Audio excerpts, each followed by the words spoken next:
get. So we have to do the work in that to say, well, you've made a decision to leave. So do you want to spend this time focusing on how you're going to get back into the industry, or do you want to focus on how you're going to get results so that you don't have to go back to a situation that did not work for you for whatever reason?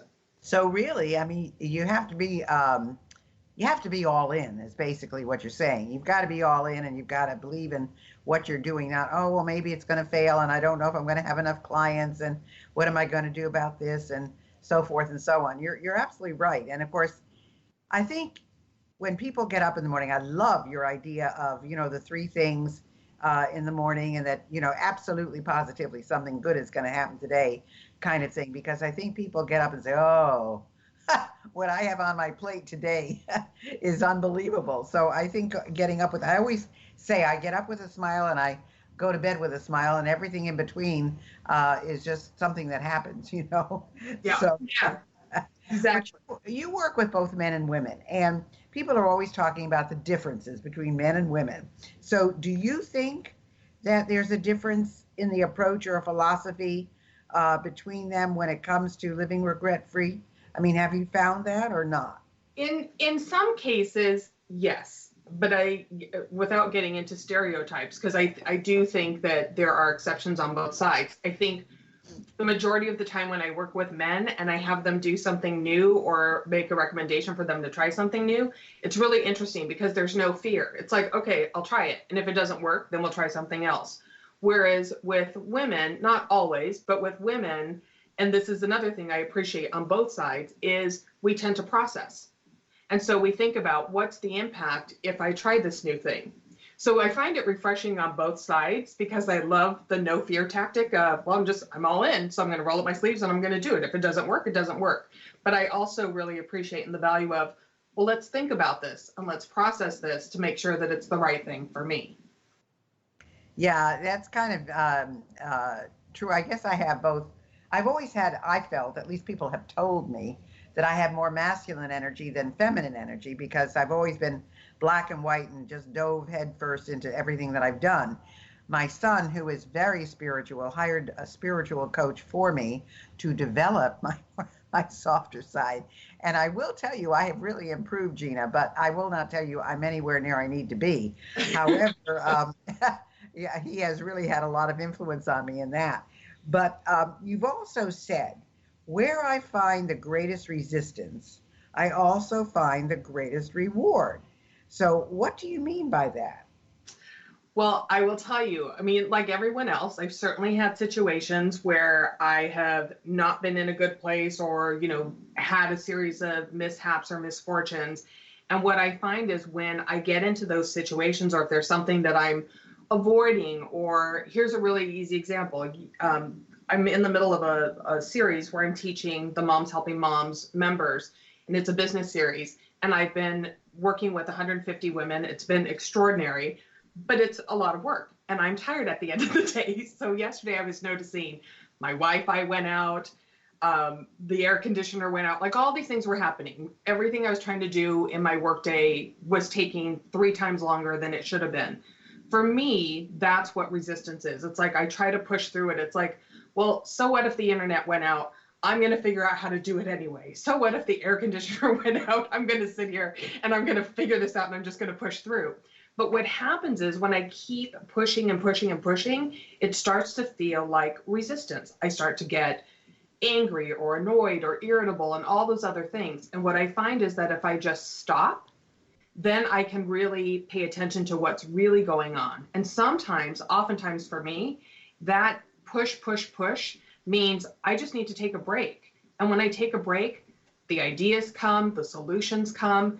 And sometimes it goes even beyond that, where there's something I learn about myself, a behavior or how to show up differently so that when these kinds of situations start to happen, that I can respond differently than feeling irritable and frustrated and annoyed. Well, now you've also brought up, you said that you're working with these 150 women, but you're not working with them all at the same time, are you? Or are you? I am working with them all at the same time. So the way we're doing it is, there's a private Facebook group that's taking place. So anyone who responds to a Facebook post gets a direct message or a personal message from me. So if there are 80 or 100 people or 150 people who respond to a post, they each get a personal message from me. Fantastic. The reason I do that, Gail, is because it's important to me that people feel, we all want to feel valued and heard and seen. And I know how it feels when you're in a situation like that and someone singles you out and pays attention to you. It feels good. And I want them to feel that and feel supported so that they can get these results instead of focusing on regret or the things that they missed out on. No, I think that sounds fabulous. I think that's great.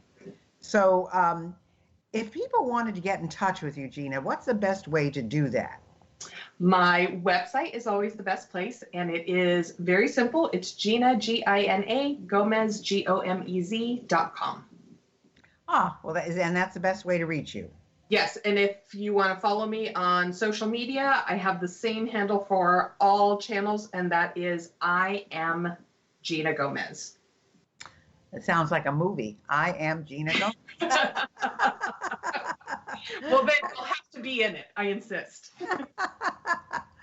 Well, I can tell you, I have the opportunity, as I said, of meeting Gina when I spoke to this group, and you are a force of nature, and I would think that the people who are following you and learning from you are benefiting a great deal. I would think that you're giving them a lot of knowledge and experience from not only coaching, but the corporate world, which they are not in necessarily, but, just structure. Structure is very important, and that gives you the background for that. So I think that's all very healthy and wonderful. And I think you bring them.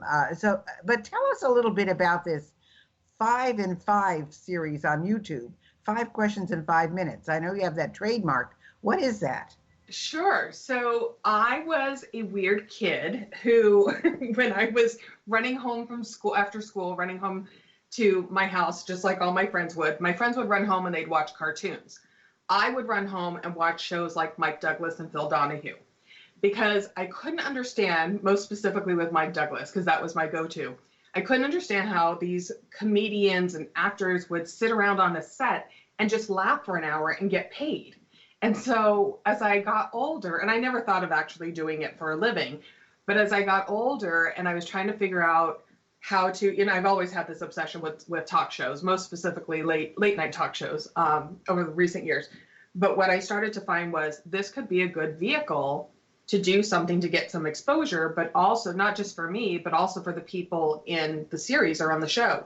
So that's how I came up with the idea. It was lightning in a bottle. I was home late one night and I was thinking, what could I do? What could I do? And all of a sudden I just heard the words 5 in 5, 5 questions in 5 minutes. And that was it. And then I got a series up and it's been working ever since. And I love it. It's so much fun. Wow. Well, folks, you listen to a dynamo here. She's told you how you can live regret-free. You can go to her website, Gina Gomez, GOMEZ.com. Find out more about her. She's a human dynamo. She really is a force to be reckoned with. So I just loved this interview today, Gina. I hope that you have continued success, which I know that you will. And I hope that some of our people take advantage of knowing who you are, because I think you would be a great help to them, a great benefit to them. And it would be just fantastic if you could have the ability to do that. So we have about 30 seconds left. Anything else you want to tell them?